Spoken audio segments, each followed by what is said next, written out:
Welcome to the Knowledge for Men show. Your life will never be the same. Your level of success will seldom exceed your level of personal development. I want to die empty of regret. I want to die empty of my best work. We don't understand who we are. Instead, we're living out somebody else's narrative. What one man can do, another man can do. If it's been done, it can be done again. Being yourself and being your truest, most authentic self in every moment. If it scares you or makes you a little afraid, do it. Follow your heart and your gut. The first stage, I think, is finding you, like finding out who I am today. Stuff will not work. You will have things that fail. Success is when you're a happy, fulfilled person. How do you define success? It's your life, and you are the creator of the movie script that is your life story.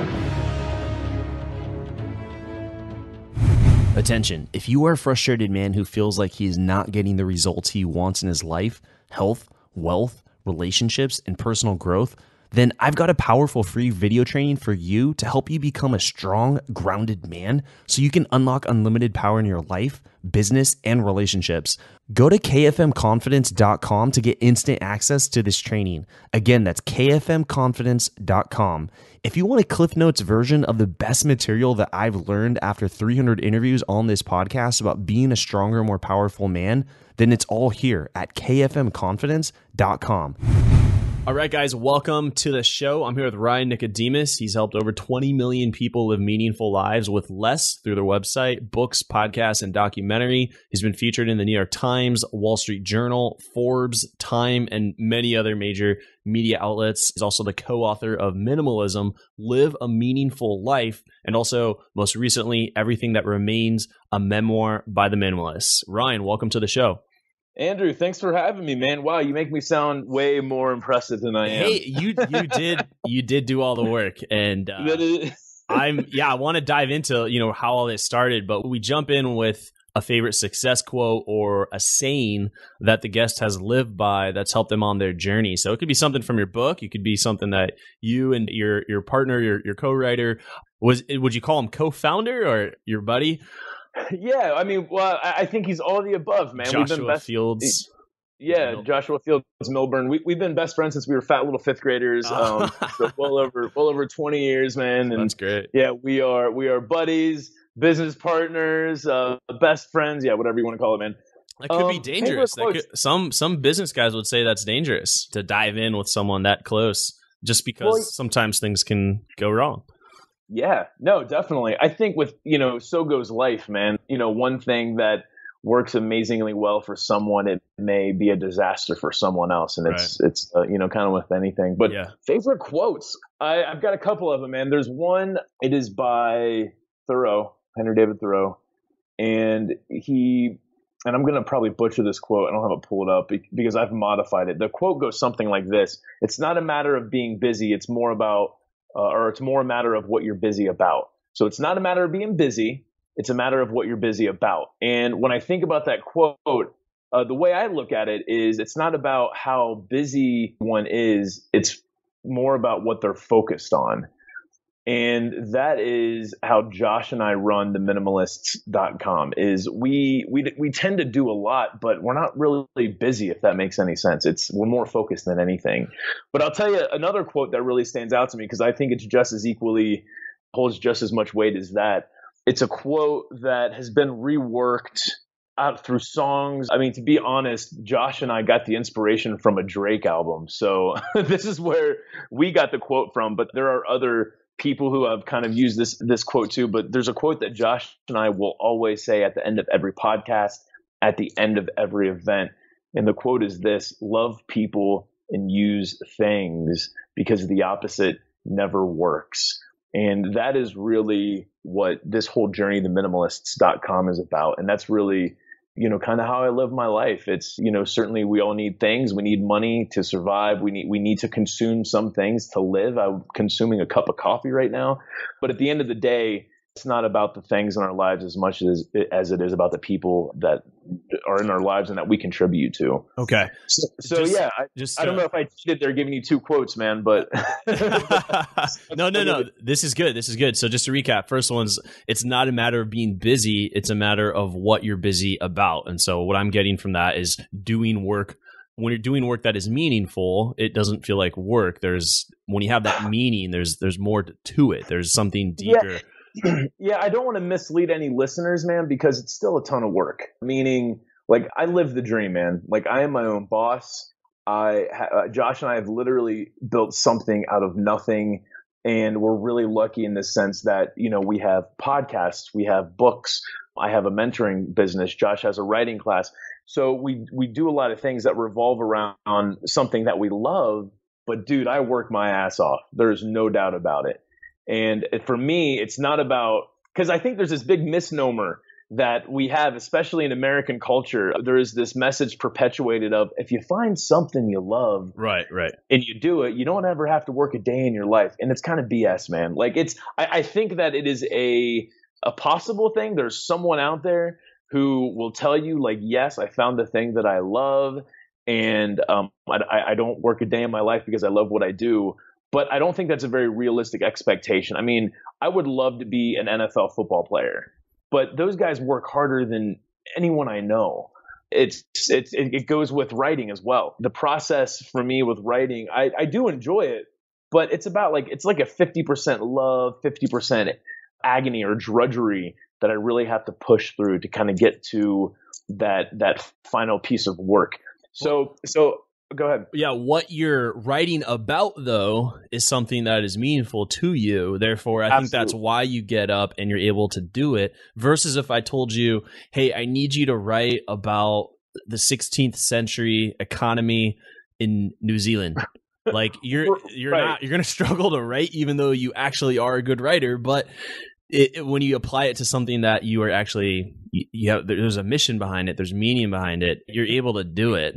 Yeah, it makes it a little bit more arduous. If you were to tell me to write a manual on how to put together an IKEA dresser, that would you'd grab the gun and that would be it. It would be that we lost Ryan. I told him to do an IKEA manual. So someone who has to wake up and write. There's like this has to wake up and write versus someone who gets to wake up and write because they're on a mission. Yeah. I guess you could look at it that way. But I'll tell you, I think this is Steinbeck's. Steinbeck said something. I can't remember the quote exactly, but he basically, or it might have been Hemingway, but either way, he said the secret to writing is writing when you're inspired. And then he said, I make sure that I'm inspired every single morning at 8 a.m. Yeah. And to me, what that means is to sit your ass in the chair every single morning. Again, I don't want to make it sound easy, man. It's not easy. It's not easy to get up and write. It is not. It's not like I get out of bed and I get to my keyboard with a unicorn and a rainbow like over my shoulder, man. Like it is drudging through the drudgery. Yeah. For me, what I've learned in life is that the drudgery is part of the process. And the only time that it's worth putting in that work and drudging through the drudgery is when you have an amazing work that really outweighs that pain or that little bit of discomfort. Maybe discomfort is a better word. The discomfort that one had to go through to produce that work. So like going back to that IKEA manual, I mean, it would be drudgery. It would be drudgery like no other. And then by the end of it, I'd feel like shit because I'm like, great, I put all this work in, and now someone can put it together a dresser. This wasn't very meaningful. So that is to me where like the drudgery wouldn't be worth it, if that makes any sense. Right. Yeah. So what would you say is your biggest tip, insight, advice for someone who is perhaps writing or they're just trying to do something and they are going through that drudgery, whether it's entrepreneurship, whether it's even just going to the gym consistently? But writing, I feel like, can be the analogy for anyone who's trying to do something that is meaningful, but they got to go through that daily drudgery that you're talking about. Well, I think actually I'm going to use your gym example because for me, this is where my habits really started, man. I knew I wanted to go to the gym. I knew I wanted to be healthier. But when the alarm clock would go off at 8 a.m., I'd find an excuse to sleep until, 8:30 or 9. And by that time, it was too late. And I would just tell myself, oh, well, I'll just go ahead and get at it tomorrow. And for me, what it started with to really change that cycle of, letting myself down, essentially, is I first had to really get clear on what my outcome was. And my outcome was I wanted to be healthy, but I also wanted to be able to, like, go to the beach and take off my shirt and not feel like fat ass, So like that was kind of like my ultimate outcome. Health, definitely number one.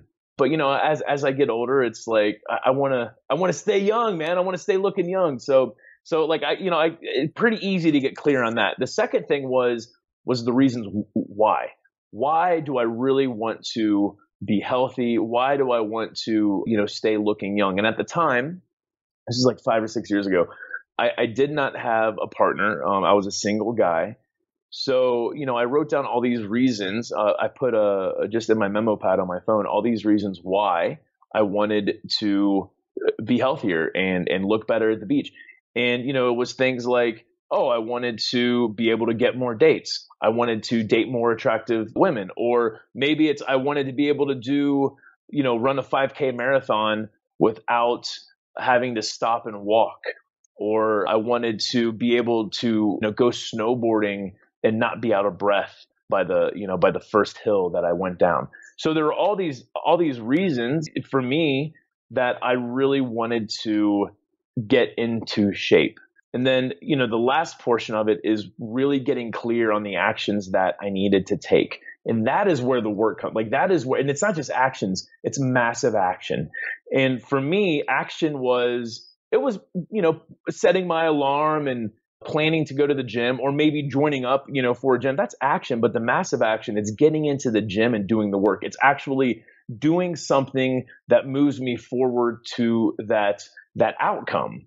So for me, like the reasons why, like that was by far the biggest piece of leverage I could use. So when that alarm clock went off at 8 o'clock in the morning or 7:30 in the morning, I'd get out that notepad and I'd look at all those reasons why, as to why I wanted to get to the gym. And it's not like this is a magic bullet answer. It's not like I would read that list and all of a sudden, I'm like, again, like I'm going to the gym on Rainbow Road riding a unicorn or anything. But what it did is it gave me enough leverage a lot of the times to not hit snooze. It gave me enough leverage to, look at myself in the mirror and say, hey, Ryan, if you really want these things, you've got to move right now. You got to get out of bed. You got to get to the gym. You got to drudge through the drudgery. And if you do that enough, you will eventually get the results that you are looking for. And I think that can be applied towards writing as well. Yeah. Going back to that Thoreau quote, it's not a matter of being busy, but what you're busy about. The thing is, man, is it's too often that someone will say, I want to write a book. Oh, I want to write a book about how to make money. I'm just going to use something easy that, there's a lot of stuff out there on. Or I want to write a book about minimalism. I'm going to write about why it's good to live a simple life. And then, someone gets up the next day and they start to, they pull up that computer in their Word document or Scrivener document, whatever program they're using, and they got that blank cursor and they're staring at that blank cursor. And then they start to write a little bit. And then, maybe they write a chapter or two or whatever it is. And maybe they do that for 6 weeks, 8 weeks straight. But by the end of it, a lot of the times people, they will have these writings and they're like, what is this about? And I guess what I'm trying to get at is it's too often that we make ourselves busy and we do a bunch of busy work that we really don't know why we're doing it. And that is where I think people will make the biggest mistake. So for anyone out there right now who's like struggling with writing a book or like they're in the middle of trying to finish this project, I would get clear on why they're making that project. Because a lot of the times when people look at the reasons why, they may not have as much leverage to do something. Like in my corporate days, my whole thing was I just want to have $1 million. I just want to have $1 million. Yeah. And I worked so hard. I never got $1 million, but I worked so hard towards that goal. And then when I really, when I realized what I was pursuing was kind of silly, it was because I sat and I asked that question, like, why do I want $1 million? What is $1 million going to do for me? Having $1 million, like, okay, maybe there's some security that will happen there. Maybe, I could go on some vacations. And when I say security, I mean financial security.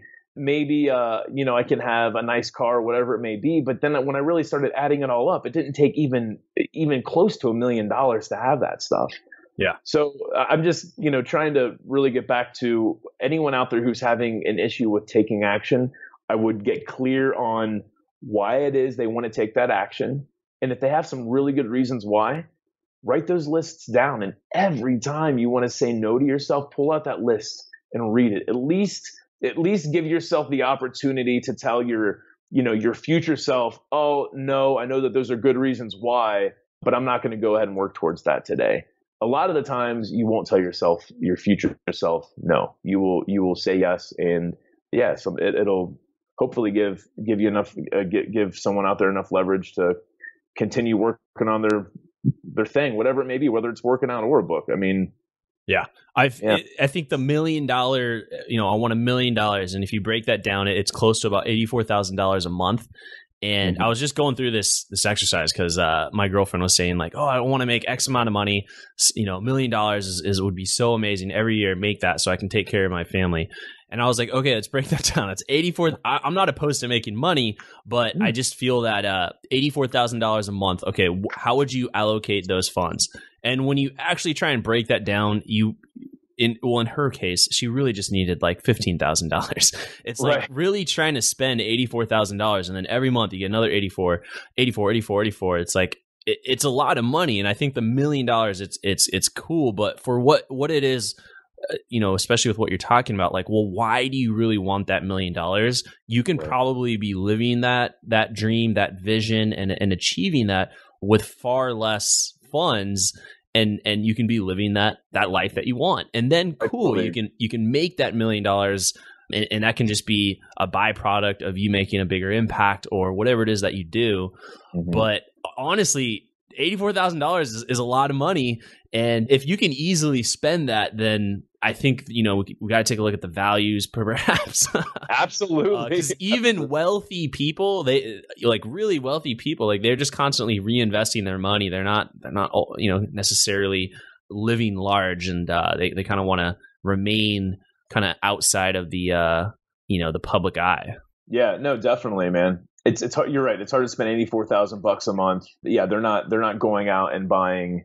I mean, some people do, and they go bankrupt. I mean, I'm not going to name names because I don't want to. I feel like they're not truly rich. Like they're trying to look rich.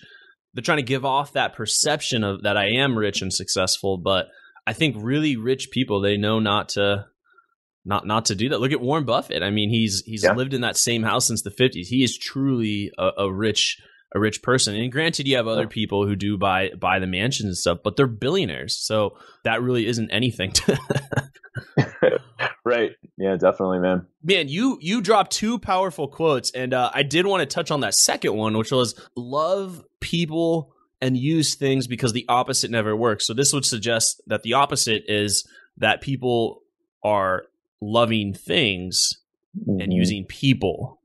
Right. And that hit me, and I was like, the other one's so good, I had to talk about that. But this one here, love things, use people. Why that would be, how maybe most of the world may be going about it. Why do you think that is? What loving things, like loving the car, I want the house, I want these clothes, I want this lifestyle. And so in order to get that, I need to maybe get the right people in my team so that I can attain those things. But it's not loving people and using things to enjoy your life. Yeah, I mean, I think I don't know, man. I guess first off, I think about the 5,000 advertisements the average American sees on a daily basis. Is that really true? Like five? Yeah, that's true. 5,000 advertisements. So that is, I mean, think about billboards every time you log on to Facebook. Yeah, Facebook ads are everywhere, man. The guy's following you on other websites. Yeah, when you Google something, you're gonna be just on that first search page. You're gonna get 10 advertisements thrown at you between the recommended, the sidebar, and then if you scroll down. So yeah, there was a study done. This was a couple years back. I believe it was New York Times. Don't quote me on that. It could have been like Wall Street Journal, but it was one of the newspapers I saw, and they did this study. And 5,000 advertisements a day. That's over 1 million a year, man. So after we see that many advertisements, there are things that start to seep into our conscious and subconscious. Like, I don't know, like the luxury car that you're supposed to put a big bow on and give to your partner during Christmas time, the vacation that you're supposed to take, or the brand of beer you're supposed to drink. I mean, there are just so many advertisements that we see on a regular basis that it starts to really dictate our needs. And it's crazy, man, because like if you think about like pre-industrial age, so like pre-World War II, advertising to a large extent fulfilled a need. It was something that people actually could bring into their lives to make things simpler, or it was a product that they use on a regular basis. And then after that industrial revolution, it got to a point where now advertising, it creates the need. And it's only gotten worse. The dollars that are spent on advertising to a child that they spent in the late 80s, early 90s, it like times 10. The expenses is now 10 times as much just targeting kids. So I think when we have all of these bits of input that we're receiving, it creates these desires. And then what happens in a lot of cases is, I don't think, I think sometimes, like, yes, someone will go out of their way to use someone else to get a thing, meaning, I don't know, I saw a video the other day of some dude who was stalking some girl on the subway to steal her cell phone and just waiting for the right moment to, like, snatch her cell phone out of her hand. So, I mean, that's kind of at its worst. But then there are other things where, like, when I was in the corporate world, when I think about my relationships, when I think about who I really spent where I spent most of my time, the people that I spent it with, it wasn't my like close friends and family. I did see them every once in a while, but they were always going to be there. I didn't really have to invest in them every single day. The people that I had to invest in, well, it was networking and rubbing elbows with people in the community who held major positions in other companies. Or if it wasn't me networking, then it was me trying to go out and woo different clients. And it's not that I was in the in the forefront of my mind. It's not like I was thinking, oh, I'm going to use these people to make more money and buy more things. But it was like kind of this symbiotic relationship where I knew that if I spent the time with those people, that I could add value to their lives with being a good sales guy and being a good rep. I mean, ask any of my old customers, man. They love me. I still will talk to some of them. I'm actually friends with a couple of people still that I was involved with in that world, but the vast majority of them is all about working, essentially. And what I did by focusing on, I guess, hanging out with the people who probably mattered the least in my life, not that they didn't matter, but when I think about relationships, I think about primary relationships. You could probably count that on one, maybe two hands if you're Catholic. I think about secondary relationships, which are friends who you might see once, twice a week, people who are pretty integrated into your lives. They may not be a best friend or a direct family member, but they are people who, really add a lot of value to your life. You add a lot of value to their lives. And then there's that tertiary, that outside circle of people who, work colleagues, networking buddies, so forth and so on. And when I think about the time I was spending, it should be, like, you would think, most of your time is spent with the primary.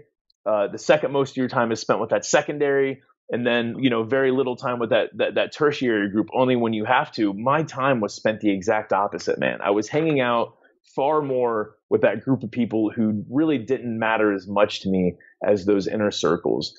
And I think that is the mistake that a lot of people make. I mean, how many stories have you heard where kids grew up hardly knowing one, or even, unfortunately, both parents, because they were always working, and the trouble that causes in the home. I mean, that story is unfortunately, it's repeated way too often. Right. And I think that's really what that quote really kind of sums up. Really, it's not to make anyone feel bad, but it's really to help people question, like, where are they focusing their time, and why are they focusing their time there?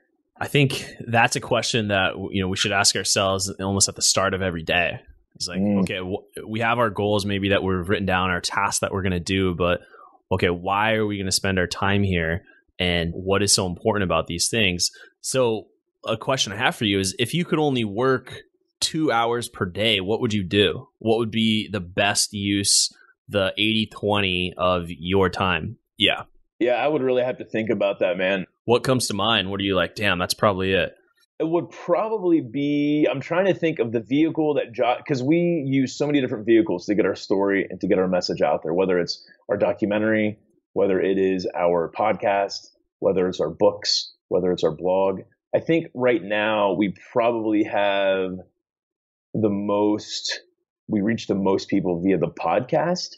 So, I mean, I guess I would say the podcast, but God, that would really dilute everything. I mean, it would not. It would really be hey, maybe podcasting's 30 minutes if you had to shorten it, and then yeah. I mean, I guess if I could somehow figure out to do those things, then maybe I could. But yeah, that's a really tough question to answer on the spot, man. Because there's so many things we do; they're all important. Yeah. And Josh, specifically, I mean, that is how we've grown the minimalist. It's how we've grown the minimalist, is by doing a little bit of everything. And now we didn't start it all at once. It's not like when we started the website, we were like, oh, you know what? We're going to have a podcast. You're going to have a write. Yeah. Just launch everything. We don't know how to do it. Just do it. Who cares? Just do it all. Crush it. Yeah. Just this attitude of trying everything, but not knowing exactly how to do it. Low results. What would you say has been the biggest waste of time? Like you went at it, you did it, and it produced the least results. Oh man. Biggest effort, least ROI in terms of I'll tell. Okay, so I mean, if you're talking financially, sure. I would say in 2015, we pretty much took that whole year and dedicated it to giving, to charity. So we built schools, we built wells, we provided supplies to high schools in some countries in Africa. Like they have high schools, but they don't have the supplies needed to just for their day-to-day operations. So, I mean, monetarily wise, that was the worst investment we've ever made. But I'll tell you, that was one of the happiest years of my life. Yeah, I was going to say, there's got to be some sort of rewarding experience that came from that. Absolutely. And I think that's really, going back to that Thoreau quote, man, like that is really why Josh and I are so determined to stay focused. Because during that year in 2015, we knew we weren't going to make a ton of money, if any at all. But we knew that giving back is something we had to do. I mean, that is, if you're not, giving is living. I mean, that is, I did not come up with that quote. No, I mean, we've all heard that, man. And it is absolutely the truth. In fact, in Minimalism, Live a Meaningful Life, that was the first book that Josh and I wrote. Right.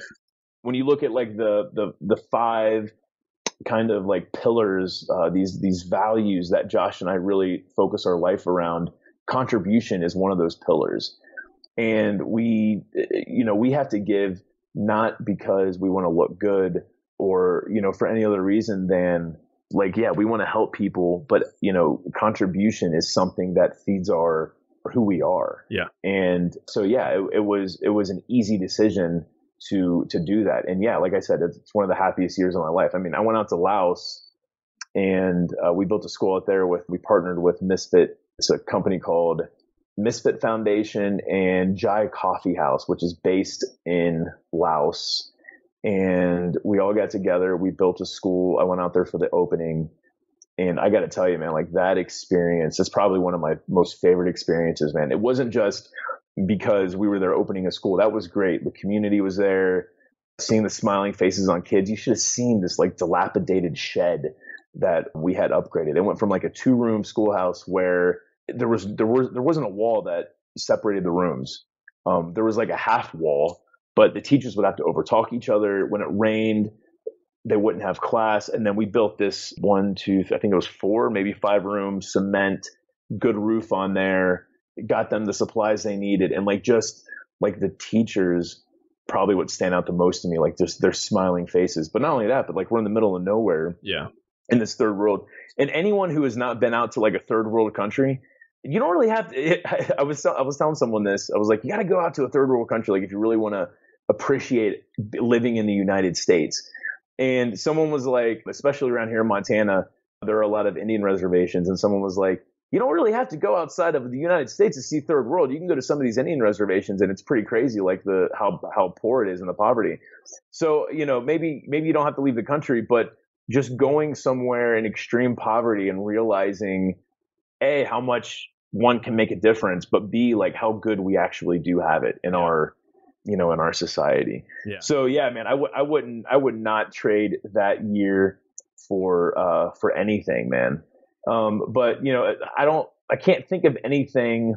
Nothing stands out to me that Josh and I have invested in that I feel regret towards. I can't think of any. I'm really trying to like give you a sexy answer here, man. I can't think of anything. But Josh and I, like I said, man, like we are so adamant about staying focused. So in 2014, we did a 100-city tour. Matt D'Avella came on the road with us. He filmed our documentary. That's it. That's what we took on for that year. Yeah, we had other stuff going on, but our primary focus was on the tour and on filming the documentary. 2015, I told you that was our year of giving. 2016, the documentary came out. We went on tour with that. This year, we are on the road again, doing some live podcasts.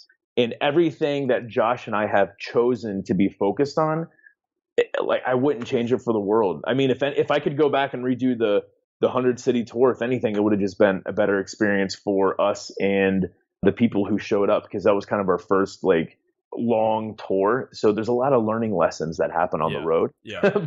I seen the documentary. Yeah. Sometimes you guys went to a place and not, very many people showed up or things like that. Right. And then you're like talking to a small group.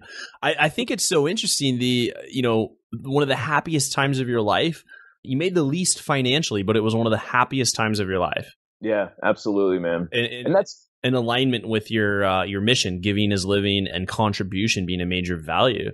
It's like there's so much to be said there. Have you ever been pitched an opportunity that, you guys are getting, books doing well, on tour, podcast growing, blog growing, big listener and readership, and maybe there's some eyes from other people. Have you guys ever been pitched an opportunity that provided significantly more money than what you guys are accustomed to, but turned it down due to being unaligned with your mission and values? Yeah, man, for sure. I mean, there's several that stand out. I guess like the quickest story I can give you is when we were planning our tour for the documentary in 2000, and we toured 2016 with the documentary. We were making plans towards the end of 2015, beginning of 2016, like planning out the tour. And I'll tell you, we don't make any money from touring. Like, I don't want to say $0, but it's damn close to zero. Touring is something we do because we love to get out in front of our people. And I'm sure there are some like long-term residual things that we get from it that are, you can't really measure or account for. But for all intents and purposes, we don't go into a tour thinking, oh, this is going to make X amount of dollars. Like this year, this tour, we have to charge for seats now simply because we draw too big of crowds. We can't just show up at a coffee shop and tell people to show up.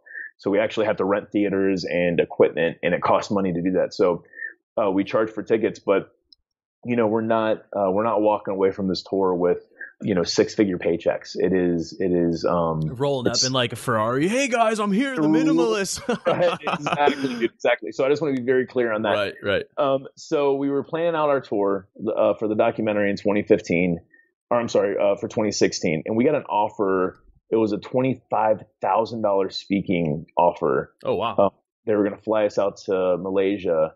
And yeah, long story short, Josh and I, we were trying to figure out how we can make it work with the tour, but we really would have had to broadened our focus, which I don't know if that makes sense or not, but we would have had to like really spread ourselves thin. And it would have taken away from what we were focused on that year.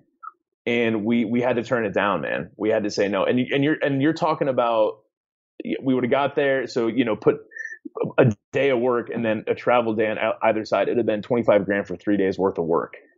And it would have helped pay for that tour. Actually, that tour was a net negative at the end of the day, the documentary tour. But what I'm getting at is that we knew that in order for us to stay focused, in order for us to do the absolute best that we could of getting this documentary out to people, like we had to turn that opportunity down.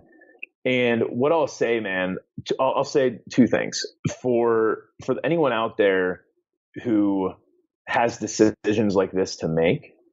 They have got to get clear on their long-term values and beliefs, because that is ultimately what Josh and I use as our compass.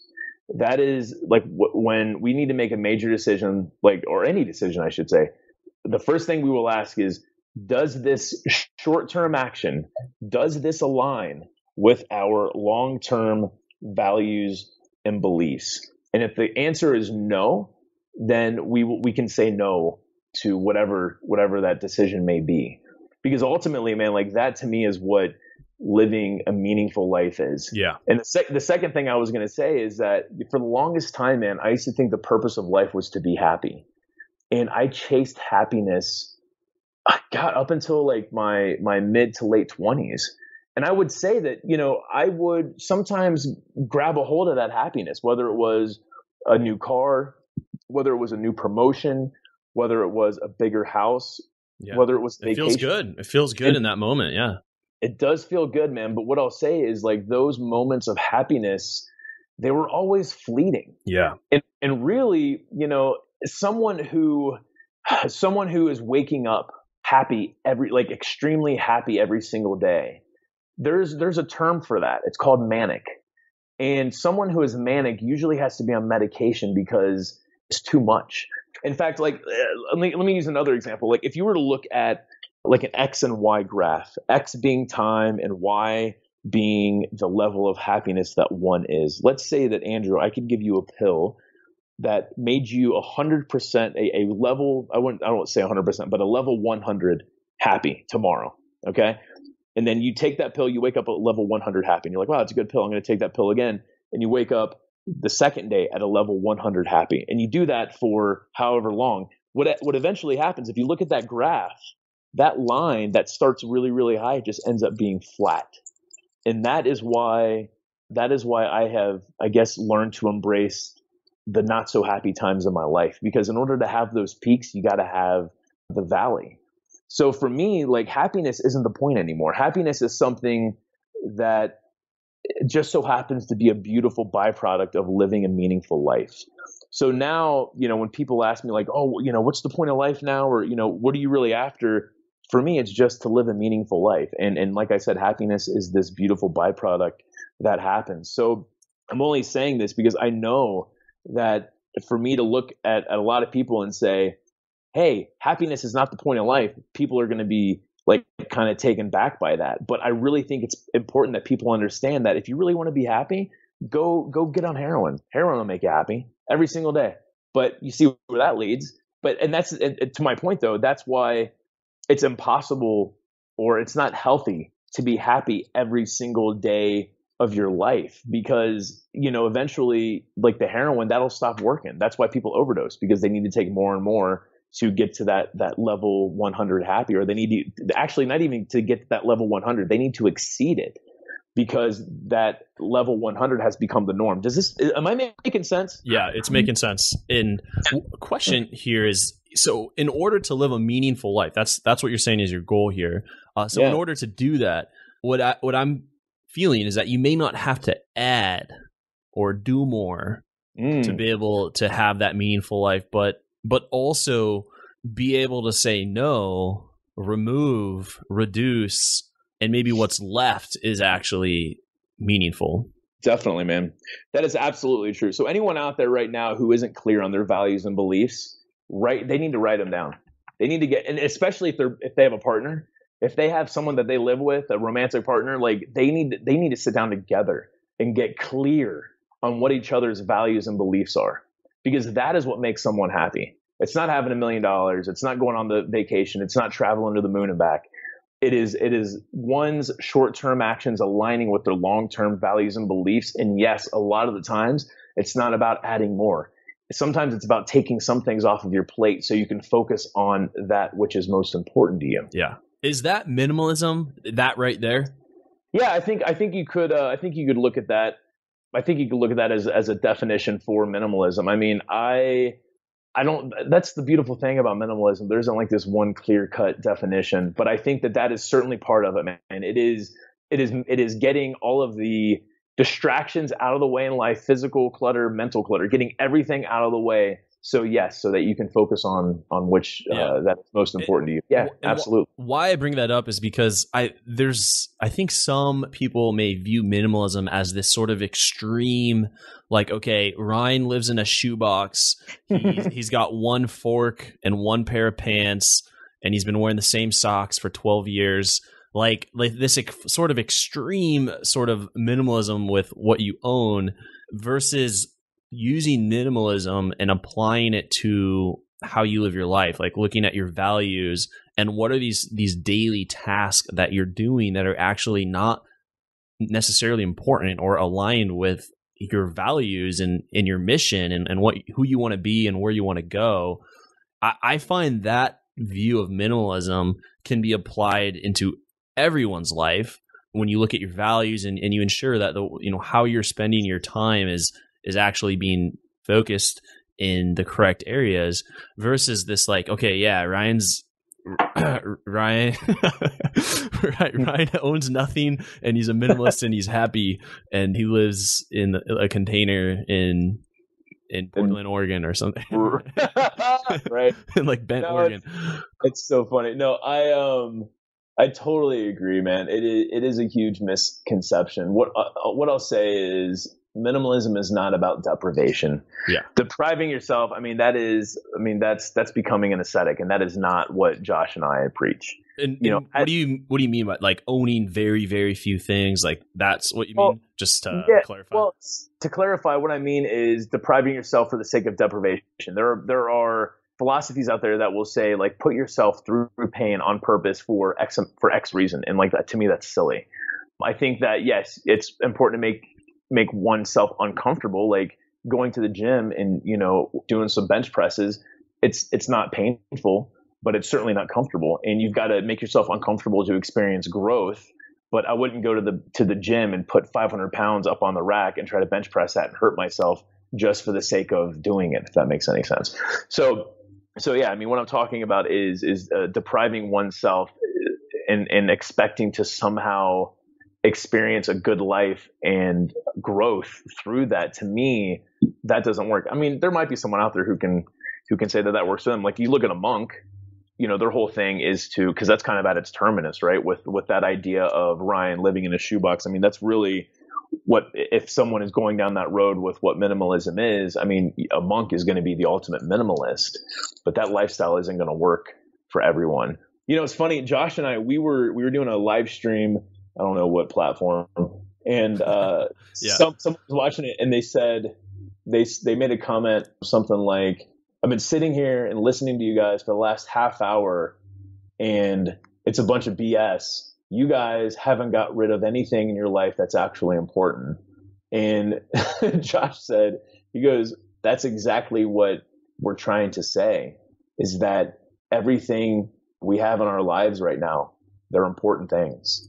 And we've gotten rid of everything else. And that is what minimalism can help someone do, is really to question the things, not just the physical things, but the relationships, the time that they spend, and the attention that they give, and really look at that and ask, like, am I doing what is most important to me? Minimalism is not someone came to me and they said, oh, well, I got rid of my car and my bed in my house and now I live in a box and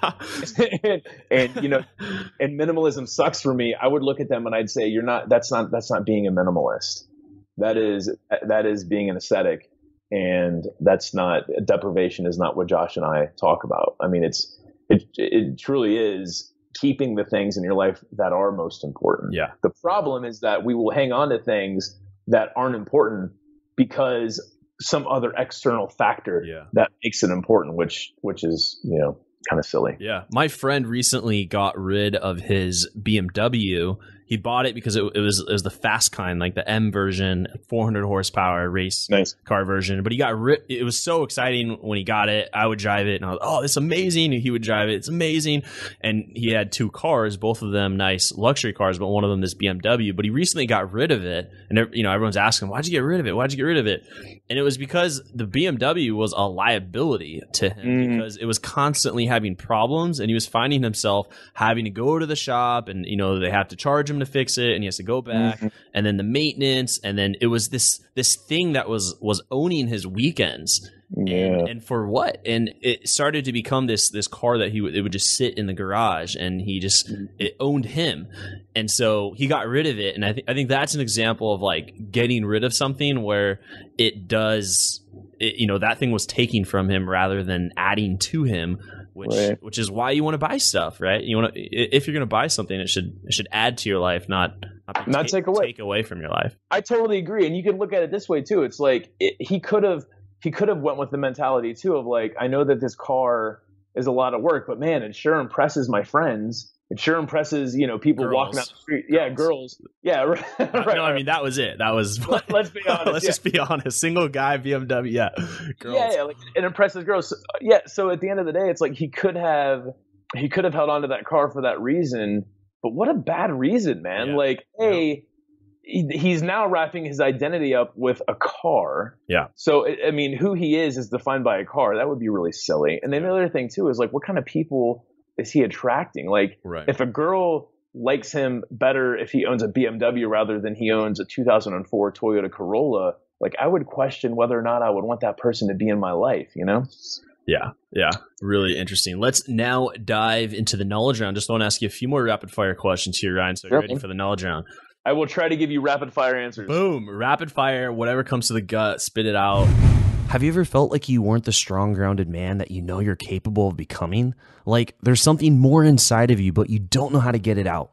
Me too. Years ago, I was broke, sleeping on my brother's couch, and just got out of a serious breakup that left me on the floor for months. Now, I have a multiple 6-figure business. I'm in the best shape of my life, have an abundant dating life, and live on the beach here in San Diego. I want you to break through too and create the life that you want. And because people kept asking me so many questions, I've created this free video training series on becoming a strong, grounded man so that you can have more freedom, love, and connection in your life. I'll also teach you how to build real backbone to boost your masculinity as a man so that you can have more respect, power, and confidence personally and professionally. Simply go to kfmconfidence.com to get this training. Again, that's kfmconfidence.com. Also, I share the #1 conversation that your father never had with you about women. That will be a major wake-up call for 90% of you and will improve the quality of your relationships forever.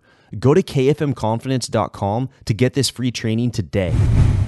Welcome to the Knowledge Round, where the guests will be asked rapid-fire questions to give the audience invaluable pieces of wisdom to help transform their lives. Starting in 3, 2, 1, showtime.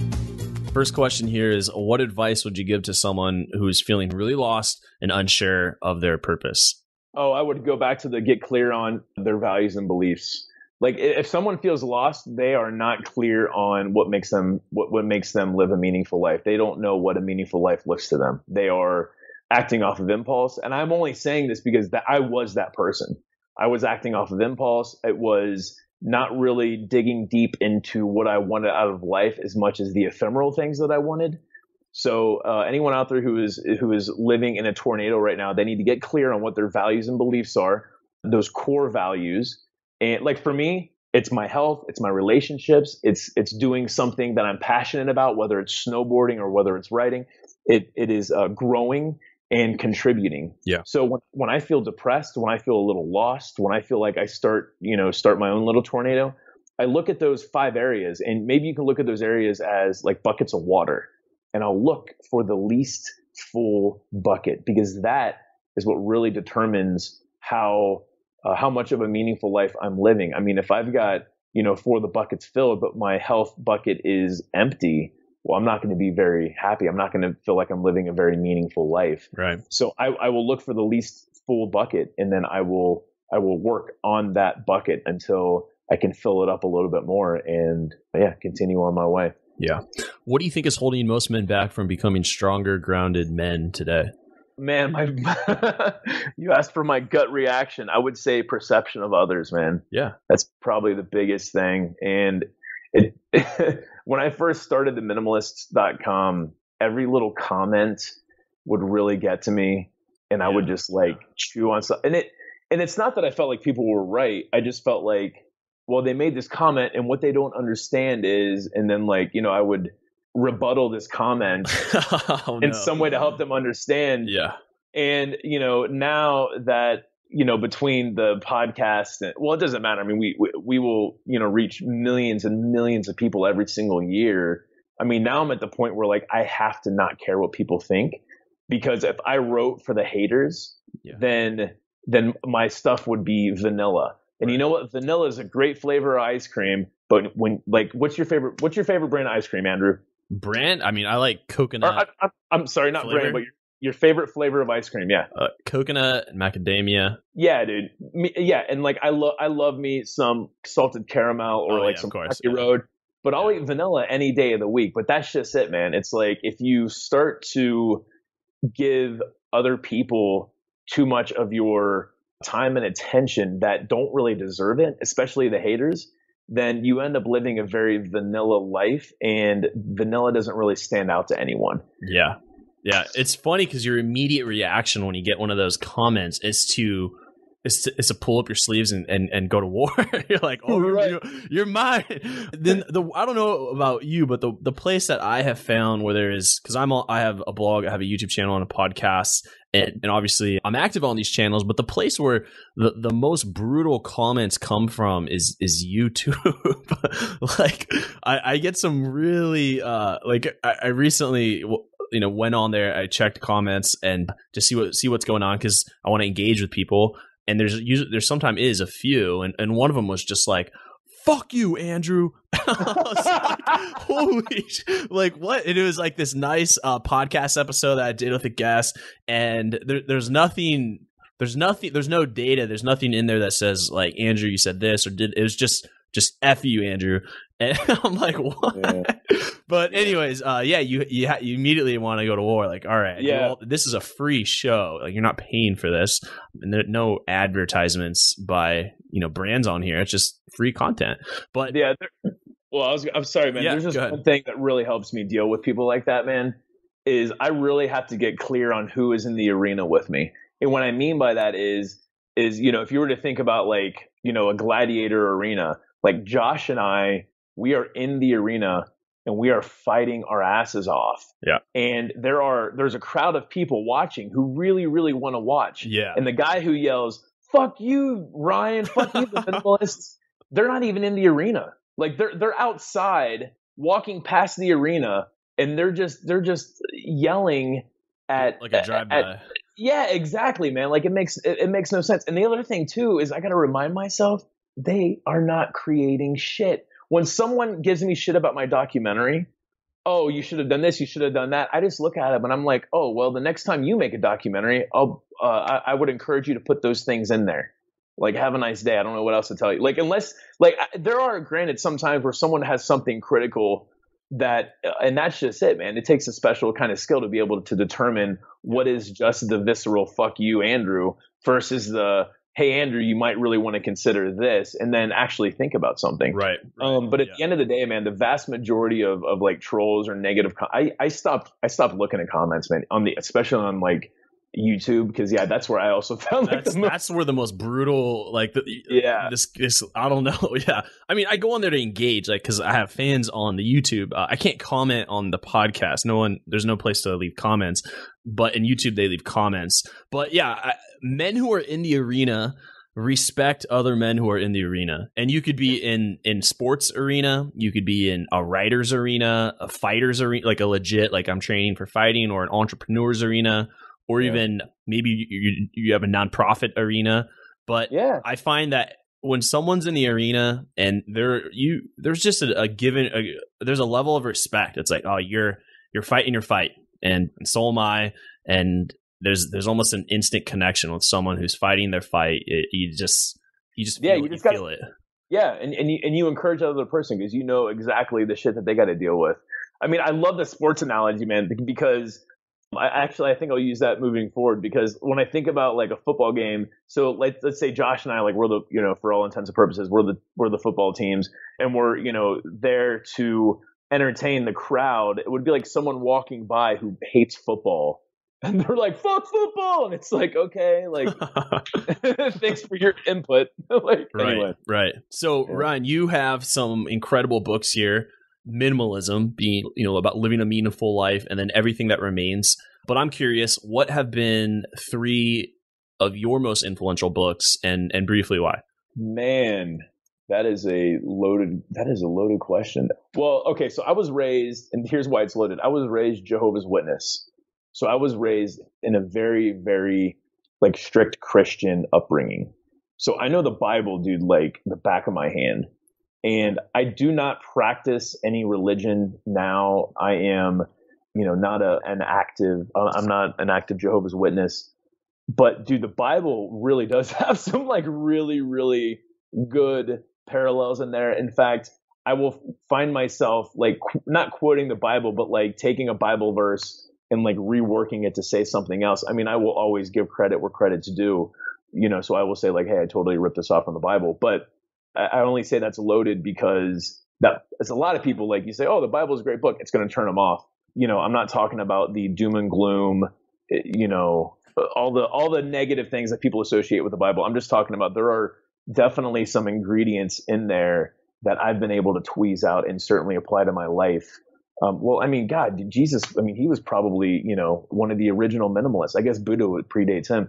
But I mean, you understand what I'm saying. There's definitely some things, and there's some parallels that I certainly appreciate. Man, I guess we're talking nonfiction books, huh? Yeah, typically. Yeah. I mean, definitely like the Outliers, like Malcolm Gladwell. That's an amazing book. Right. I mean, I don't, you know, the whole 10,000 hour things, I don't really subscribe to that, but it did. Why? It seems why. Well, because I think that I certainly haven't put in 10,000 hours of like public speaking, but I can get up in front of a crowd of 5,000 people and do an amazing job. So I guess what I'm saying is like the more I do it, the better I get. There's no doubt about that. I just don't think one needs to put in 10,000 hours to be a professional. I think that when you put 10,000 hours into something, you are by default going to be an amazing person. You know, that's going to be an amazing skill that you have. So by default, you know, again, you're going to be good at that one thing. But if I was to tell you, or if I was to tell someone who was 40 years old, hey, if you want to be a guitar player, if you want to be a really, really good guitar player, you got to put in 10,000 hours of practice. Like that's going to deflate people really quickly, and it's going to make them feel defeated before they even try. So that's why I kind of don't really buy. They're like on hour 13. Right. Exactly. It's like, oh God. Yeah. So The Outliers is really good. God, there's so many out there. I'm reading a book right now. Well, I'm listening to it on audio. It's by Rob Bell called How to Be Here. The question that you asked earlier about if someone feels like they're stuck in that tornado, I would tell them to go. Okay. Yeah, I would tell them to go get that book right now. Okay. I'm about 3/4 of the way through it, but it just does a really good job of giving perspective on how to create, why one should create, and why they shouldn't, you know, get so down on themselves while they're in the creation process. I'm trying to think about, man, there's so many good books out there. Other nonfiction. I am not a huge believer like in the woo-woo stuff, like when it comes to meditation and things like that. So Dan Harris's 10% Happier is a really good book on like why to meditate, especially for someone out there who like thinks about meditation as being like this really weird, like you got to believe in weird stuff to meditate. Another one kind of along the same lines, Eckhart Tolle, The Power of Now. Like that was a pretty powerful book for me. Again, he always gets into the woo-woo-y angel spiritual stuff, which I don't subscribe to. So I'm just throwing out that warning because it's a great book. It's like the Bible. There are great ingredients in there, and you know, tweeze out what you want to. It doesn't mean you have to sit there and like, you know, believe every single thing that's written in that book, I guess is what I'm really trying to say. Well, all right, that was 5 books. I'll stop there. No, I like 10% Happier. That's an incredible book. Yeah, thanks for bringing that up. And now even if you summarize some main points here, this is more of a scenario for yourself, Ryan. So imagine you had 60 seconds with 20-year-old Ryan, if you could envision where he's at personally and professionally, kind of his ambitions and things like this, what would you tell him to do? And what would you tell him not to do, knowing what you now know today? Yeah, in 60 seconds, I would find somehow to tell myself, like, hey, this is what your future is going to look like. You need to start sooner. That is, I would have to summarize, like, hey, this is where you're at right now at 35 years old, and you can be even further along in life if you would just cut out the bullshit now. Yeah, very good. All right, boom. Concludes the knowledge round there. And you passed, Ryan. You're going to get a plaque in the mail. And fantastic.